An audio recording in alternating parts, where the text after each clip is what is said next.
Well, the scripture today talks about servants continuing to be attentive to their master's needs, no matter what the time or the hour is. And it means that, when you're on the clock, you're on the clock. When I would, one time I was laying bricks. We were at a parish, and the concrete was dissolving and breaking up, and it was hazardous to people coming up the steps at the base of the road that led to the stairs that led to the church. So he said, we got the maintenance man together and myself, and we said, let's get some bricks and some sand, and we'll cart away the concrete, and then we'll replace it with a brick pattern on sand. That should last for a long while. And so since they delivered the bricks at the top of the hill, because there was no place to deliver them at the bottom, top of the steps, we enlisted the aid of a young man who was in his teens, who was the son of one of the parish secretaries, and said, thank you for being here. We will pay you so much an hour. Your job will be to deliver these bricks from the top of the hill to the bottom of the hill where we can then set them. Seemed like a pretty good deal, don't you think? It's good for me. I didn't have to carry the bricks down. And I found, though, that after so many bricks were piled up, I would look up to the top of the hill, and I would see the young man in the shade of a tree just resting. And so I walked up the steps, and I said, excuse me, what are you doing? He says, I'm resting. I said, are you off the clock? He says, off the what? I said, does this mean we're not paying you now because you're resting? And he says, well, you haven't used the bricks I brought. I said, that's not how it works. You get paid to work, you get so much an hour, and you just keep working. I said, how are you going to, make it in life if you aren't industrious, and you aren't consistent in your work? He says, I'll just be a manager. So anyway, I cast my eyes up to heaven and then went in to talk to his mother.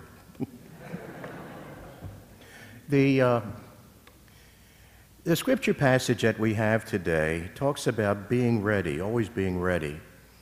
And yet, it doesn't really mean, as I used to think it meant, that you would be available when the master needed you. Similar to the young man saying, I'll bring the bricks down when you need them. I'm not going to bring them down until you need them. So the idea is, would we be available for God's call when he called? Would we be the people that would be, waiting for the master to return, and then be vigilant enough that once he comes, we then would be able to do the work that he wants us to do? The scripture passage says something different, though. It says something very unusual. It says, I tell you, it would go so well for them that when the master returns, if he finds them busy about the work that he has given them, he will then gird his loins, have them recline at table, and wait on them. So it talks about something that certainly would not happen in the real world, where the master waits on the servants. But it's a sign of the kingdom of heaven, that the good that is done for God in this world, is not neglected. It's treasured.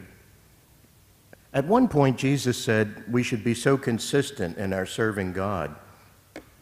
He says that, do you suppose, and it's a direct corollary to this gospel, it says, do you suppose that when the master of the house comes in, he would be grateful for the servants for merely doing their job? It says, no.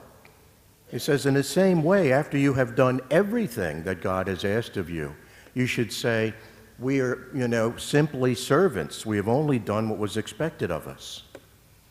So how do we fit this expectation of being busy about building the kingdom? Because that was the whole example of Abram and Sarah. Abram becomes Abraham. He who was not able to generate becomes the father of a great nation. Sarah, who was sterile, brings forth Isaac. And in fact, the story prior to that is while they are still at their home in the city of Ur, 3 men come to them, and the 3 men, elegantly dressed, represents the Trinity, represents God.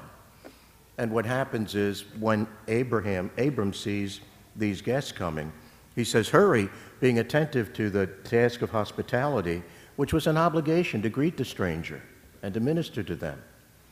Well, he says, quickly, get the calf and kill it. Sarah, get some flour and make some bread. And he then goes to them and says, please, give your servant the honor of waiting upon you. Do not pass us by. And then they look at the faithfulness of Abram and they say, do you have a wife? And he says, yes. He says, where is she? He says, well, she's outside the tent. And he says, well, we'll return to you about this time next year, and by then you will have a son. And with that, Sarah, who's outside the tent listening, laughs. And that's why the child who was born is called Isaac, which means laughter. Did you know that? Isaac means laughter. Now, of course, we don't know what kind of laugh it was. When the scripture says that they were both as good as dead, we don't know if when she hears, since she's been barren during her life, that she's going to have a child, don't know whether she went, ha! Or whether she went, or whether she went, yeah, right. In fact, they even said, you laughed. And in the scripture it says she dissembled and said, I did not. But the truth is that the things that God asks of us sometimes are so startling, we can't even imagine it. We can't even imagine it, and it almost seems like it's a joke to be asked to be doing things that we believe are past our ability. I think that's one reason why we sometimes hear the phrase cafeteria Christians. You ever hear that? It sort of means we pick and choose what we want to do because we think some things are just beyond us. But the message of Abraham for people who are faithful is that he reasoned when he was asked to sacrifice his son Isaac. He reasoned that if God could bring forth a child from a couple that was past the ability to do it, then God could do anything. And if God required Abraham to sacrifice his son, then God could indeed raise him up from the dead. It was that kind of faithfulness. But it involves being able to remember what God has done in our life, his life, our life, and then to extrapolate and look ahead and say, yes, this can be done. And if this can be done, then that can be done. And so we find ourselves empowered to act on behalf of God, not because we necessarily believe that we have the power to do all that he asks, but because we believe that he has the power, to make effective the word that he speaks in the hearts of the people that are willing to hear it. Here's this example. So it's not just the idea of, being ready when God comes. It's not like when God returns, make sure you're doing something good. Well, one time I saw a bumper sticker that said, the Lord's going to return, look busy. Here's an example. And this is someone that you might recognize. In 2005, New York City Mayor Michael Bloomberg helped unveil a monument outside the Brooklyn Cyclones' home field, depicting Hall of Famers and former Brooklyn Dodgers Pee Wee Reese and Jackie Robinson, with Reese's arm around Robinson. That was the statue. It was designed to commemorate a moment that occurred in Cincinnati, Ohio on May 1947, although some say it was 1948, the first game of just the second road series during Robinson's inaugural season, which saw him break the color barrier to become the first African-American major leaguer. The Brooklyn Dodgers infield on April 1947, from left, John Jorgensen at third, Pee Wee Reese at short, Ed Stanky at second, Jackie Robinson at first. And then so shows Reese crossing the diamond to embrace his teammate in a very public gesture of support. As the story goes, Cincinnati fans were giving Robinson, the first black player in the major leagues, a particularly tough time as the Dodgers took the field in the bottom of the first. In a show of support, Reese temporarily left his position at shortstop and traveled all the way over to Robinson at first base and put his arm around the rookie, looking at the crowd and silencing them by his example. The crowd was awed by the act of racial empathy by Reese, who was a popular all-star from nearby Kentucky. At the dedication of the statue, Robinson's widow, Rachel, stated, "It's an historic symbol of a wonderful legacy of friendship, of teamwork, of courage, of a lot of things we hope we will be able to pass on to young people. And we hope they will be motivated by it, be inspired by it, and think about what it would be like to stand up, dare to challenge the status quo, and then find a friend there who will come over and support you." The great baseball historian Roger Kahn wrote in the New York Times that Reese confirmed the story to him late in his life, but he commented to Kahn that, "I was just trying to make the world a little better." That's what you're supposed to do with your life, isn't it? I was just trying to make the world a little better. That's what you're supposed to do with your life, isn't it? There are other examples. The woman who, Meg Gies, I think is the way you pronounce her last name, who sheltered, the Frank family in the Netherlands during the Second World War, and who put her life in jeopardy in order to try to protect this family. And even when someone who even today, history does not know, who, ratted out the family hiding in the rear room in the attic, she went to the guards and tried to bribe them in order to let the family be free. It was such a consistent, act of mercy and compassion and charity that there was really no ending to it. There wasn't well, I tried my best.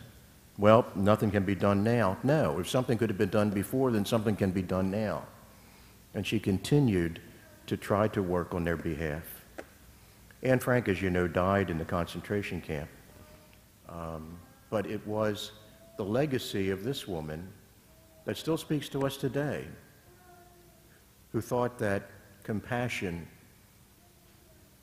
and mercy was more important than life itself. When Jesus says, "Happy is it for that servant whom the master finds busy when he returns," he's only using the image of returning from a wedding because the time would be so uncertain. The wedding could go on for hours and hours and hours. So you didn't know what time the celebration would be ended and the master would return. We don't know what time God is going to come back.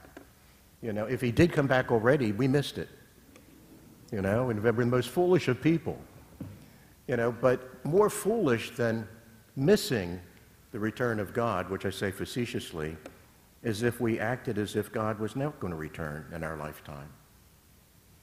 The child being told by his mother to get back to work, is not a tremendous distance from God calling us to say, "You should be busy about my Father's business.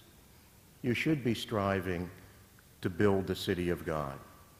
You should understand that for any length of life, with the possibility of so much goodness that you can accomplish in it, that you would find that the ability of any single human loving being to do something good in their life, the capacity for the good is far exceeded.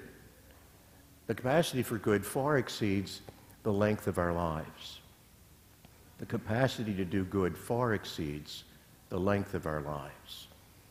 And so sometimes and that is why the call to faithfulness and consistent faithfulness in serving God and loving neighbor is something that we don't get to do. We should not think that we should do just once in a while.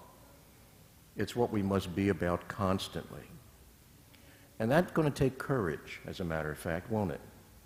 It's also going to take some sacrifice, too, because it means you put yourself out. But it's also going to mean that you are extending yourself on behalf of God's work. And no matter what your occupation is in life, the premier calling that we have is to love God and to love neighbor. That's our vocation. The other things may be our occupation, but our vocation is to love God and to love neighbor. Even the milkman gets a chance to rest, right? Even though he has to get up so early. Even the baker has a time when, the bread, is done.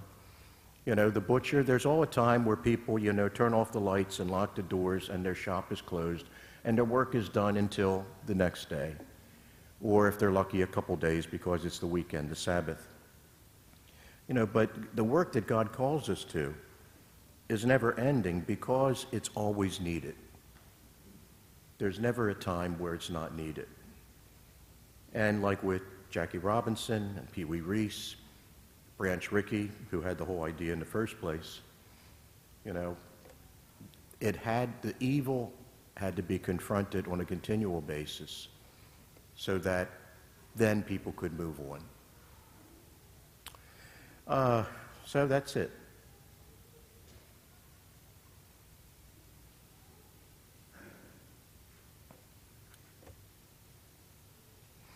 Wish I had a better ending.